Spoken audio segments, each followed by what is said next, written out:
Room 999. Check-in at the edge of nowhere. I still remember the exact moment I first laid eyes on the Meridian Grand Hotel. Perched on the outskirts of a small desert town, it was a monument to decaying grandeur. My car rumbled over a cracked driveway, headlights illuminating fractured statues and wilted palm trees that swayed in the bitter wind. The neon sign flickered half-heartedly. Meridian GRA hot. Letters had long since burned out or fallen away, leaving only a ghost of what once was a proud marquee. I had been driving across the country on a research project for my freelance writing gig, profiling forgotten roadside landmarks. The stranger the better. The Meridian Grand looked perfect, deserted yet still standing, rumored to harbor chilling secrets. A local bartender had warned me with a furrowed brow, "Don't stay past midnight. Folks vanish there," but I dismissed it as small-town superstition. I needed a compelling story, and I was sure I'd find one in this place. The lobby was a shell of its former opulence. Velvet chairs with ripped upholstery, a dusty chandelier missing half its crystals, and a front desk with a single tarnished bell. A single overhead light hummed and flickered. Behind the desk stood a frail old man with sunken eyes, wearing a threadbare bellhop uniform. He introduced himself as Clay, though his name tag read something else, scratched beyond recognition. Clay slid a massive old ledger toward me to sign in. I noticed my name would be the only fresh entry in months. "Welcome to the Meridian Grand," Clay said, his tone hushed, as though the very walls might be listening. Then he leaned in closer. "We have 998 rooms," he continued, "but some say there's a 999th. That's just a rumor, of course." I felt a strange chill. I signed my name, fully unaware that this story was about to grip me tighter than I ever thought possible. Strange corridors. The eerie quiet of the Meridian Grand unsettled me. Even though I'd been in remote motels and abandoned buildings before, this was different. It felt occupied by unseen presences. My footsteps echoed through a cavernous corridor as I followed Clay to my room. Dust coated every surface, except for an odd patch here or there, as though someone or something had been rummaging around in the shadows. Clay insisted on carrying my single bag, hobbling along with surprising speed. As we passed by a row of closed doors, I sensed a faint sound of breathing, or maybe it was the old plumbing. Still, it brought goosebumps to my arms. I paused at one door, room 215, noticing fresh scratches near the handle. Before I could ask, Clay gently pulled me along. "Best not linger," he said in a near whisper. We turned a corner onto another hallway. By now, the lights were dimmed, flickering in an almost rhythmic pattern. Then I spotted something that froze me in place. The corridor continued on one side as normal, but there appeared to be a fork to the left, a narrow passageway choked in darkness. It didn't look like an official part of the hotel's layout. When I pointed toward it, Clay hesitated. "That area's under renovation," he muttered, pressing forward, but I caught the slight tremor in his voice. At last, we arrived at my assigned room, 217. Clay handed me the worn key. "Sleep well," he said. Then he lowered his voice, almost conspiratorially. "If you hear anything unusual, just lock your door." With that, he scurried away, the sound of his footsteps swallowed by the thick carpet. I found myself alone, armed with a key, my curiosity, and an uneasy sense that something in this hotel watched every move I made. First night whispers. Room 217 was modestly furnished. A single bed with faded floral sheets, a small desk, and a stiff-backed chair. A faint odor of must and old wood lingered. I set my bag down and clicked on the lamp, watching the bulb flicker and then stabilize. The wallpaper was peeling, revealing older layers beneath, like the hotel itself had been built over its own haunted memories. Exhaustion from the day's drive crept over me, so I unpacked only the essentials. Despite my fatigue, my heart fluttered with anticipation of the story that might unfold here. I propped my notebook on the desk, scribbling initial observations. Deserted. Odd caretaker. Feels watched. At midnight, the wind began to howl outside. The windows rattled as though protesting the gusts. I considered Clay's ominous advice. "Lock your door." So I slid the rusty chain across the door, latched the deadbolt, and reminded myself I was just being cautious. Then, as I curled under the covers, something brushed against the foot of the bed. My stomach dropped. Slowly, I peeked over the edge. Nothing there, just tangled sheets. But that wasn't all I felt. A distinct presence. Something intangible hovered in the air, pressing against my senses. That's when I heard it. A faint, rasping breath. First, I thought it was me, panting in fear. But as I held my breath, the rasping continued. Soft, irregular. Sounded close, but the room was empty. I tried to ignore it, attributing it to old pipes or ventilation. Eventually, my eyelids grew heavy. I drifted off into a fitful sleep, with a single recurring dream. Wandering endless hallways, all of them leading to a door labeled 999. I never managed to reach it. Each time I got close, a deafening scream jolted me awake. Echoes in the lobby. I woke early the next morning, tired from a restless night. Determined to shake off the anxiety, I went downstairs to find Clay, or anyone. The hotel corridors felt even more deserted by daylight, as if the building itself had exhaled after a tense night. Sunlight filtered in through dusty windows, revealing motes of swirling dust. When I reached the lobby, I was startled to see a young woman behind the desk. She had dark hair pulled into a neat bun and wore a too-big blazer. Her name tag read Dana. She seemed surprised to see me, too. "We don't usually get many guests," she said with a polite smile. I asked about Clay, but she just shrugged. "I haven't seen him this morning. He comes and goes." An odd grin tugged at the corners of her mouth when she mentioned "goes," like she was in on some private joke. She filled a plastic cup with water from a cooler and passed it to me. As I sipped, I heard what sounded like a faint cry. Maybe a child's voice, echoing from somewhere behind the reception area. Dana's smile faltered. "You must have heard the pipes," she said quickly, turning away. I didn't press the issue. Instead, I asked about the rumored 999th room, hoping for a casual response. Dana's eyes widened for a split second, barely noticeable but telling, and her tone turned clipped. "Nonsense. Old local legend. The hotel's in disrepair, so we close off certain parts. People jump to supernatural conclusions." Before I could respond, the phone on the desk rang, its shrill tone cutting through the silence. Dana grabbed the receiver, her voice hushed. I caught a few words. "No, not yet, and I'll keep an eye on him." Then she hung up abruptly, turning her attention back to me with forced cheeriness. "Enjoy your stay," she said, tapping the desk dismissively. "But do be careful. The hotel is old." A door in the shadows. Later that day, I decided to wander the hotel. I told myself it was just a journalist's curiosity, but the truth was deeper. Something about this place called to me, like a forbidden puzzle I couldn't resist. I roamed the first-floor hallways, snapping pictures of the crumbling decor. The deeper I ventured, the more the air seemed to thicken, as if the corridors themselves wanted to hold me back. In a far corner of the ground floor, hidden behind a sagging velvet curtain, I found a narrow doorway. It wasn't labeled, but a tarnished metal plate lay on the floor nearby. I brushed off the dust to reveal the faded word, stairs. Heart pounding, I pushed the door open. The stairwell was dark, lit only by the weak glow of a single overhead bulb. A stale odor of mildew and something else, almost coppery, hit me. I stepped in, letting the heavy door close behind me.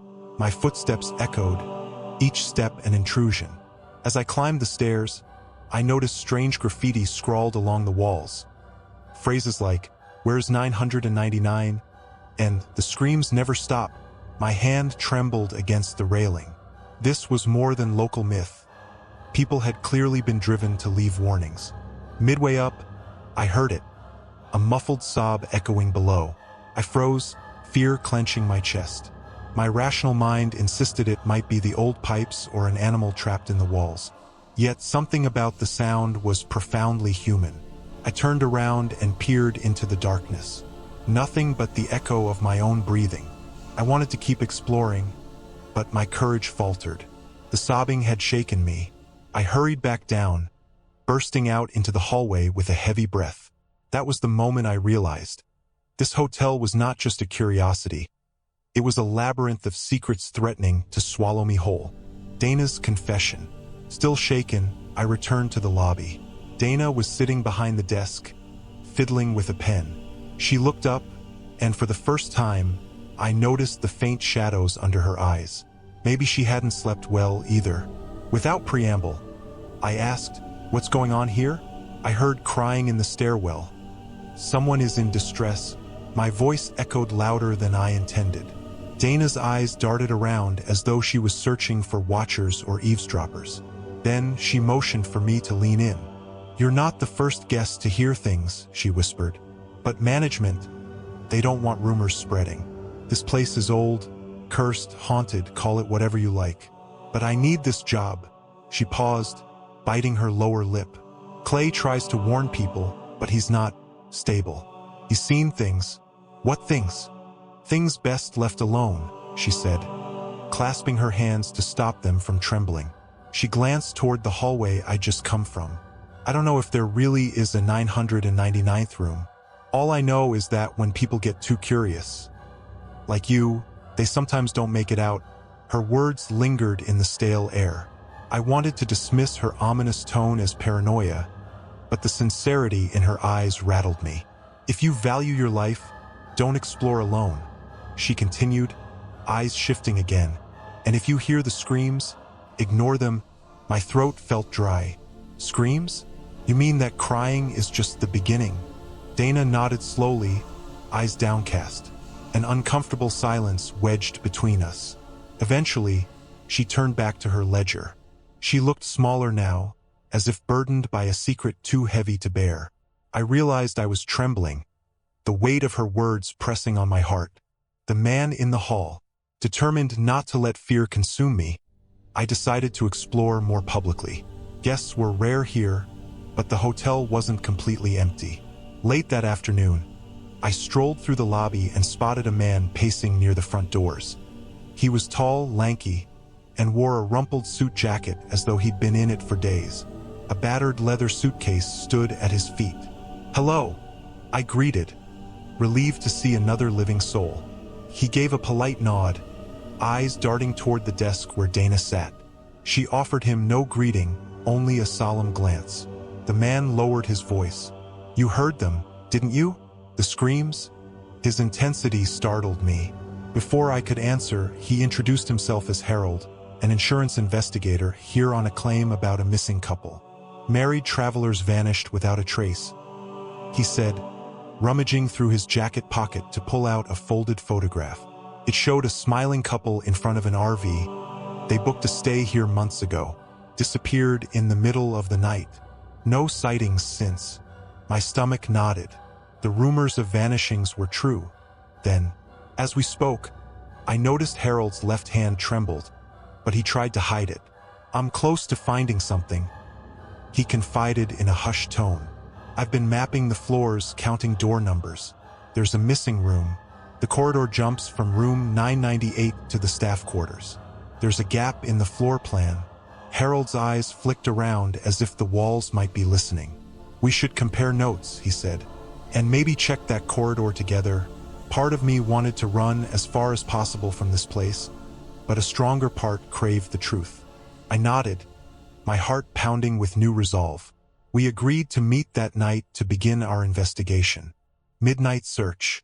Night cloaked the Meridian Grand again, bringing with it the unsettling hum of unseen forces. Harold and I rendezvoused in the lobby at midnight. Dana had disappeared, and Clay was nowhere to be found. Armed with flashlights, we ventured into the main corridor. Our footsteps echoed ominously, as though each step dared the darkness to respond. Harold carried a worn notebook containing sketches of the hotel's layout. He'd been meticulously copying floor plans from old brochures he found in the library. According to his calculations, there should be a corridor right after room 998, but on the official maps, it just ended. Our goal was simple: find that corridor. We walked in silence, the air thick with tension. The carpeted floor muffled our steps, but the occasional groan from the building's ancient bones sent shivers down my spine. Dim light from overhead bulbs flickered, casting twisting shadows on the walls. When we reached room 998, we paused. Harold shone his flashlight on the door. It looked normal, albeit water-stained and chipped at the edges. But just a few feet beyond it, the hallway ended abruptly, blocked by an ornate wooden panel. Intricate carvings adorned its surface, grimacing faces, swirling shapes. Harold pressed his hand against the panel. "Solid," he murmured, but in that silent moment, I felt it. A slight draft brushing against my ankles. It whispered through the cracks, suggesting space beyond. With trembling fingers, Harold ran his flashlight along the edges. "There's a hidden seam," he said. My pulse quickened. Then came the scream, distant yet piercing, like a soul in torment echoing through the very walls. We both jumped, hearts pounding. Harold's eyes were wild with fear. "That wasn't the pipes," he said, voice cracking. Part of me wanted to turn back, but I couldn't. We'd come too far, and the door, if it even was a door, now felt like the key to every dark secret in the Meridian Grand. A warning in the dark. Our discovery left us shaken. Though we wanted answers, we agreed to retreat for the night and consider the next move carefully. We found our way back to the lobby, only to see Clay standing by the front desk. His eyes glistened in the dim light. "You shouldn't be prying," he said softly. His voice wavered between concern and desperation. Harold and I exchanged nervous glances. "If you open that door," Clay continued, "it won't let you go." His words were cryptic, but the terror in his eyes was painfully real. He reached into the desk drawer and pulled out a tattered journal. "Here," he whispered, thrusting it at me. It was the old manager's log. He wrote everything in it. Everything. Before I could ask questions, Clay shambled away, leaving us alone with the battered journal in hand. Harold glanced over my shoulder as I flipped through its yellowed pages. Faded ink outlined mundane details at first. Guest check-ins, complaints about dripping faucets, broken light fixtures. But gradually, the entries became more disturbing. Mentions of a room 999 began to surface, though no official records acknowledged it. Guests claimed to hear incessant screaming near it, claimed to see apparitions in the mirrors. Staff resigned abruptly, refusing to walk the halls alone. The final entry was scrawled in shaky handwriting. "They're gone, one by one. I hear them at night. The door, it's hungry." The rest was illegible ink smears. My skin crawled. Was this log a testament to madness, or a genuine record of supernatural events? A creak behind us snapped us to attention. The hallway was dark, too dark, and for a moment, I saw a silhouette slip out of sight. Had someone been watching us? Gripped with unease, Harold and I retreated to our rooms, determined to regroup in the morning. Yet sleep was a distant hope, chased off by the echoes of that unearthly scream. Nightmares and revelations. That night, sleep eluded me. Every time I closed my eyes, I was plunged into a nightmare. I'd find myself standing in a long corridor with flickering lights overhead. Endless doors stretched in both directions. My heart thundered in my chest as I heard faint screams behind each door. In the dream, I was compelled to keep walking until I reached a single, unmarked door at the end. With a trembling hand, I'd reach out to open it. Just as the handle turned, I'd wake gasping for air. By dawn, I was drenched in cold sweat. My limbs felt heavy as I dragged myself to the bathroom. Even the reflection in the mirror looked haunted. Pale skin, dark circles under my eyes. My breath fogged the glass, and for a moment, I swore I saw a figure behind me. When I spun around, the room was empty. Anxiety coiled in my gut like a viper. After splashing water on my face, I headed to the lobby, unsure if Harold would be awake. To my relief, he was there, hunched over the old manager's journal. His clothes were wrinkled, and his eyes were bloodshot with sleeplessness. "Couldn't rest," he admitted, closing the journal gently. Every time I tried, I heard voices. We shared our nightmares, realizing they were eerily similar. Was it the hotel itself haunting our dreams? Or something more tangible? As we mulled over the questions, Clay shuffled in, carrying a tray of coffee cups. He offered no explanation, just a timid glance, as if he pitied us. Something in his demeanor told me he knew exactly what was happening to us. Perhaps he'd suffered it himself. Harold and I decided we couldn't let the nightmares break us. We had to confront this 999th room, whatever it might be, and uncover the secret behind these vanishings. Fear gripped me, but determination surged alongside it. I had to know the truth before it was too late. Labyrinthine hallways. After breakfast, if sipping lukewarm coffee in a desolate lobby can be called breakfast, Harold and I devised a plan. We needed concrete evidence. The manager's journal hinted at staff records and building plans locked away in the basement archives. We decided to start there, hoping the blueprints might reveal hidden passages. We borrowed flashlights from Clay, who looked even more gaunt than before. As he handed them over, he muttered, "Please, be careful down there." His hollow tone did nothing to reassure us. We found the basement entrance near the back of the building. A damp draft blew against our faces as we descended the creaking stairs. The corridor below was lit by a single flickering bulb, revealing cobwebs swaying in the gloom. Rusted pipes lined the ceiling, occasionally dripping brownish water that left sticky puddles on the floor. 2 steps in, the stench of mold and old paper assaulted our nostrils. Old furniture was piled haphazardly against the walls. Broken chairs, cracked mirrors, and dusty frames that once displayed the hotel's golden era. Shadows danced ominously, shaped by our flashlight beams. Eventually, we reached a small door marked Records. Inside, rows of metal filing cabinets loomed in the darkness. We pried one open, rummaging through stained folders and brittle documents. Decades of receipts, maintenance orders, staff rosters. Just when frustration mounted, Harold pulled out a yellowed blueprint labeled Meridian Grand Hotel, original construction. Eagerly, we spread it across a nearby table. The lines and labels were faint, but we traced the hallways. Floors 1 through 10, each with 100 rooms. But on the 10th floor, we spotted something unusual.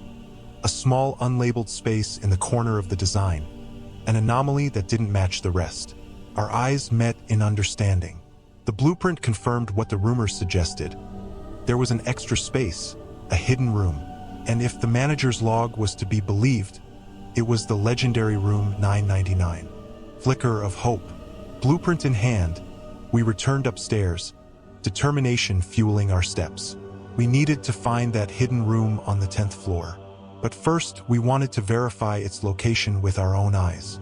The corridor behind room 998 was presumably on the 10th floor, but we had to be cautious, especially if that carved wooden panel concealed an entrance to something sinister. Clay found us studying the blueprint in the lobby. He turned pale when he saw it. You really shouldn't," he mumbled. "Nothing good lies there. You're meddling with..." He trailed off, eyes clouded with memories or fears he couldn't voice. Then, in a sudden burst of resolve, he blurted, "Promise me, if you hear screams, don't go in. It's too late for them. Just run." His plea sounded desperate, but it only strengthened our resolve. We had to uncover the truth. I reminded myself of the missing couple, of the cryptic final entry in the manager's log, of the nightmares swirling in my head. If we retreated now, the Meridian Grand's malignant secret would remain, swallowing more victims. Unable to rest until we had tangible proof, Harold and I decided to try the 10th floor corridor one more time in daylight. The elevator, surprisingly, still worked, though it creaked ominously, as if the cables might snap at any moment. We stepped out onto the 10th floor, the air noticeably colder. The hallway stretched in both directions, lit by half-dead light bulbs. We passed numbered doors in sequence. 991, 992, 993, all the way to 998. At the end of the hall, just like on the blueprint, stood the ornate wooden panel. In the daylight, the carvings appeared even more grotesque. Twisted faces, contorted bodies. For a moment, I imagined I saw them move, features shifting in the corner of my vision. Harold and I exchanged a nod, steeling ourselves. This was our next step into the unknown, breaching the barrier. For all our preparation, we had no idea how to open the concealed entrance. Harold tried pushing the panel, sliding his fingers along the carved edges. Nothing budged. I examined the surrounding walls, tapping here and there to find a hollow space. The carvings remained stubbornly silent. Then I noticed a small indentation at the base, something like a keyhole hidden among the swirling designs. It was shaped oddly, more like a jagged slot than a traditional lock. We had no key for that. Tension coiled in my chest. Had we come all this way to be thwarted by an antique trick? Frustrated, Harold and I stepped back, scanning the hallway for clues. That's when Clay appeared behind us, moving almost noiselessly. In his trembling hand was a metal object, no larger than my thumb, shaped like a twisted combination of gears and spines. "You're making a mistake," he said, voice heavy with sorrow. "But if you must see," he offered the strange key. I swallowed hard. "Clay, how did you get this?" My question went unanswered. His eyes glistened with unspoken pain. Harold gently took the key from Clay's hand. It felt cool and unervingly alive, like it pulsed in our palms. Kneeling by the panel, Harold fit the key into the recessed slot. To our shock, it turned smoothly, and with a low groan, the carved panel shifted, revealing a hidden door. An icy draft poured out, carrying a rancid smell of decay. My stomach lurched. Clay stepped backward, crossing himself with a shaky hand. Beyond the threshold, the darkness was absolute. I hesitated, gripping Harold's shoulder, unsure if we were about to step into a realm of nightmares. But there was no turning back now. We flicked on our flashlights, hearts pounding in unison, and crossed the threshold into forbidden territory, the forgotten corridor. Stepping through that hidden door was like crossing an invisible barrier between reality and nightmare. The hallway beyond was narrow, lit only by our wavering flashlights. The walls were covered in peeling, dark red wallpaper, stained with patches of something unidentifiable. Every few steps, we'd catch the whiff of rotting wood or worse. Our flashlights revealed closed doors on either side, unmarked and battered. Some were spattered with dark stains. I tried not to dwell on what those stains might be. The corridor stretched on, impossibly long. The faint hum of the hotel's regular hallways seemed far away, as though we'd left that world behind. We moved slowly, each step echoing in the claustrophobic space. Adrenaline surged through my veins, causing my heartbeat to thunder in my ears. Harold's flashlight trembled, betraying his own fear. Neither of us spoke. It felt like words might summon whatever lurked in the shadows. Then, softly at first, I heard it, the unmistakable sound of weeping. It came from somewhere ahead, a pitiful, broken sob that tugged at my heart. Harold and I exchanged a look, part terror, part compassion. Could it be a survivor? Someone trapped? We continued, following the sound. With every step, the weeping grew louder, more frantic. Soon we came upon a door slightly ajar. Pale, flickering light seeped through the gap. I felt Harold's hand on my shoulder, as if warning me not to go in. But I had to look. I gently pushed the door open, shining my flashlight inside. The sight made bile rise in my throat. The room was small, the walls smeared with dark streaks that might have been dried blood. In the far corner, a silhouette rocked back and forth, face hidden. Then, in a raspy, broken voice, it gasped, "Help me." That was all it took. I stepped over the threshold, ignoring the primal fear screaming at me to run. A survivor's tale. I knelt beside the hunched figure, shining my flashlight on their face. It was a man, middle-aged, hair matted with sweat and streaked with grime. Dark circles framed his hollow eyes, and his cheeks were gaunt with starvation. He recoiled from the light, lifting an arm to shield his face. Harold hovered near the doorway, scanning the rest of the room. I gently placed a hand on the man's shoulder, pulse hammering. "We'll help you," I whispered, though I had no idea how. The man's lips trembled as he tried to speak, voice cracking from disuse. I was a guest weeks ago, maybe months. Time. It's hard to tell. A wet cough rattled in his chest. My mind spun. We'd heard rumors of people vanishing, but to find someone alive in this hidden corridor shocked me. "What's your name?" Harold asked softly, easing closer. "Calvin," he managed, swallowing hard. "My wife, she's..." His voice broke as tears welled in his eyes. I exchanged a worried glance with Harold. We had to get him out of there. I offered Calvin my water bottle, and he drank greedily, choking on desperation. Between ragged breaths, Calvin told us a disjointed story. He'd heard rumors about the secret room, decided to explore out of curiosity. The corridor had been sealed, but he found a way in. Then, screams, disorienting illusions, locked doors that seemed to shift. "The rooms move," he insisted in a terrified whisper.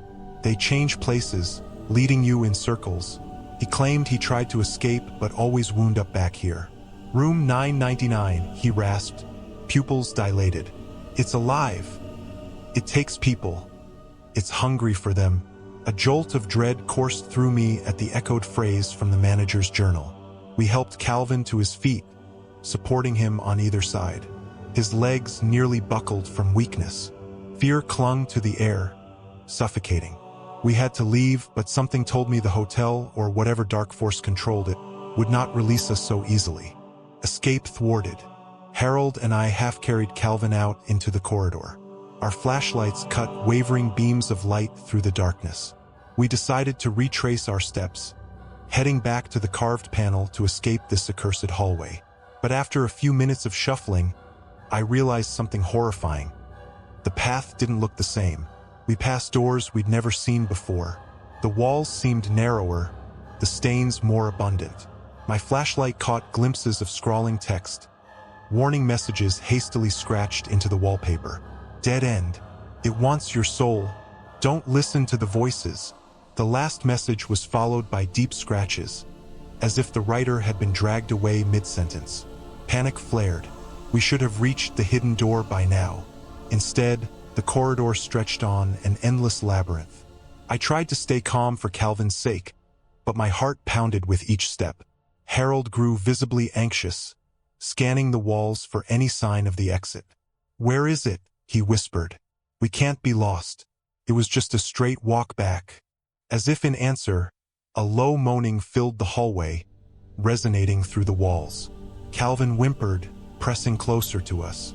I sensed a presence stirring, like the corridor itself was alive, shifting to trap us. Then we saw light ahead. I felt a burst of relief, imagining the carved panel. But as we approached, my relief turned to dread. Instead of the exit, we found a different door, slightly ajar. Light spilled out, illuminating a path into what looked like the hotel's grand ballroom. That made no sense. The ballroom was on the first floor, impossible to reach from the 10th without returning to the elevator. Harold shone his flashlight inside the doorway, revealing chandeliers and dusty tables. "This can't be real," he muttered. I didn't know how it was happening, but the corridor was twisting logic, warping space. We had no choice but to move forward. Anywhere was better than this corridor. The ballroom of echoes. Stepping into the ballroom was like tumbling into a dream. The room was massive, with tall ceilings and grand chandeliers, once glorious but now draped in cobwebs. Rows of tables with overturned chairs stretched out in neat lines, covered in layers of dust. A cracked mirror ran along one wall, reflecting our haggard forms back at us. "Are we really on the first floor now?" Harold asked, voice trembling. Calvin just stared around in disoriented awe. My flashlight beam caught movement on the far side of the room. I froze, adrenaline spiking. Someone slipped behind a pillar. I gestured for the others to stay close. We moved cautiously, each step stirring dust motes that shimmered like ghosts in the flashlight beams. As we neared the pillar, a figure emerged. Dana. She stood there, hair disheveled, eyes wide with fear. "You shouldn't be here," she hissed, voice echoing in the cavernous space. "It's too strong now." "What's too strong?" I demanded, though I suspected the answer. Instead of responding, Dana looked at Calvin, recognition sparking in her eyes. "Another lost soul," she murmured. her expression torn between pity and resignation. We asked if she knew a way out. She shook her head, her gaze flickering to the arched entrance on the other side of the ballroom. "No matter how many times I try, I end up back here," she confessed. Harold and I exchanged a glance. Even the staff wasn't immune to the labyrinth. Suddenly, the chandeliers flickered overhead, and a keening wail reverberated through the space, rattling the dusty plates on the tables. The walls seemed to shake, or was it my imagination? Dana clutched her head, tears brimming. "This place, it's alive," she whispered, echoing Calvin's earlier warning. "And it's hungry for all of us." Confronting room 999. Forced to keep moving, we passed through the arched entrance, half expecting to loop back into the cursed corridor. Instead, we found ourselves in a winding hallway that, if the old blueprint was correct, should lead us to the manager's office. But the walls still felt wrong, angles subtly distorted. Time blurred. My mind was a whirl of fear and disorientation. We walked and walked, passing boarded-up doors and flickering lights. At some point, Dana screamed, pointing at a door at the end of the hall. Even from a distance, a brass plate was visible. 999. An icy dread washed over me. The door was real. It bore the same swirling carvings as the hidden panel, though more elaborate. I remembered Calvin's words, "It's alive. It takes people." Part of me wanted to flee, but the rest of me knew this confrontation was inevitable. Harold steadied himself, wiping sweat from his brow. Calvin clung to him, trembling, while Dana hovered by my side, her face a mask of terror and fascination. Step by step, we approached the door. A palpable energy crackled in the air, prickling my skin. The door seemed to breathe, the carvings undulating with each step closer. I raised my flashlight, shining it on the handle, a grotesque metal sculpture shaped like a screaming face. My own reflection in that twisted metal was distorted and ghostly. I reached out, heart pounding so loud I feared it might burst. My hand hovered over the handle. Did I dare? A sudden thunderous knock came from the other side of the door, making us all jump. 3 deafening booms, as if something monstrous was demanding entry from within. I nearly dropped my flashlight. None of us dared speak. For a lingering moment, the hallway was filled only with the thunder of our collective heartbeat. Then, as if possessed, my hand closed around the handle. There was no turning back. The devouring darkness. With a slow, deliberate movement, I turned the handle. The door swung open to reveal pitch blackness, a void that seemed to swallow our flashlight beams. Yet, stepping across the threshold felt strangely compelled, as if an unseen force pulled me in.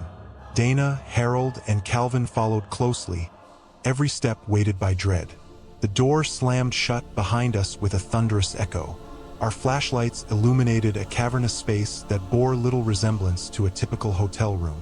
The walls, if they could be called walls, were made of shifting shadows. Shapes writhed and crawled along the periphery of our vision, never fully solid. Whispers filled the air, an incomprehensible chorus of agony. I heard a sob from Calvin, then a sharp gasp. His flashlight fell, rolling on the floor. He stumbled forward, yanked by an invisible grip into the swirling darkness. "Calvin!" Harold shouted, lunging after him. But he, too, was dragged away with terrifying speed. In seconds, they both vanished, their screams echoing in the swirling void. Dana and I were paralyzed with horror. I tried to run after them, but the darkness felt alive, tendrils coiling around our legs. My lungs burned with panic. Dana screamed, straining against whatever force was dragging her. "No, please," she begged, tears glistening. I seized her hand, pulling with all my strength, but the darkness was relentless. Her eyes met mine, pleading, terrified. Then, with a final jerk, the shadows tore her from my grasp. Her anguished scream cut off abruptly, leaving me alone, trembling. My mind threatened to unravel as the darkness closed in. I struggled to stay focused, to remember who I was. This place fed on fear, on despair. It felt like an ancient hunger, devouring anything that wandered too close. In a final surge of desperation, I scrambled backward, searching for any sign of an exit. My flashlight flickered, threatening to die. Any second now, that hungry void would seize me. I braced myself against the swirling shadows, determined not to let them consume me without a fight. The Meridian Grand's final secret. I don't remember how I escaped room 999. The experience became a jumble of terror and adrenaline. One moment I was wrapped in suffocating shadows, the next I found myself staggering into the lobby, the door to room 999 nowhere in sight. Clay stood near the desk, eyes brimming with sorrow. He seemed unsurprised to see me emerge alone. In a daze, I rushed to the parking lot, jumped into my car, and sped off without looking back. The dusty road stretched before me, and in the rearview mirror, the Meridian Grand shrank into the distance. My hands shook on the steering wheel, my mind numb with shock and grief. For days, I drove without a destination, haunted by the screams I'd heard, the faces of those lost to the hotel's insatiable darkness. I wanted to report what happened, but who would believe me? The stories of a hidden 999th room, devouring its victims, sounded insane. Eventually, I tried to write it all down. I penned every detail in a spiral notebook, hoping that capturing the events on paper would soothe my conscience or exorcise my nightmares. But all it did was solidify the horror in my mind. Late one night, in a dingy motel miles away, I heard familiar sounds. The walls seemed to groan. The wind outside howled like the voices of the lost. I bolted upright, images of swirling shadows flooding my thoughts. Was I still in the Meridian Grand's grasp? Even now? I don't know if I'll ever truly be free. Sometimes, I think I catch glimpses of reflection where I see the door handle shaped like a screaming face. Sometimes, I hear a faint knocking on walls where no door should be. I can still hear the final pleas of Harold, Dana, and Calvin echoing in my nightmares. If you ever see the Meridian Grand Hotel while traveling the lonely roads, if you notice a flickering neon sign that can't quite decide if it's still alive, keep driving. Don't stop. Don't look back. Because if you do, you might just hear it calling. The hidden 999th room, hungry and waiting for its next guest.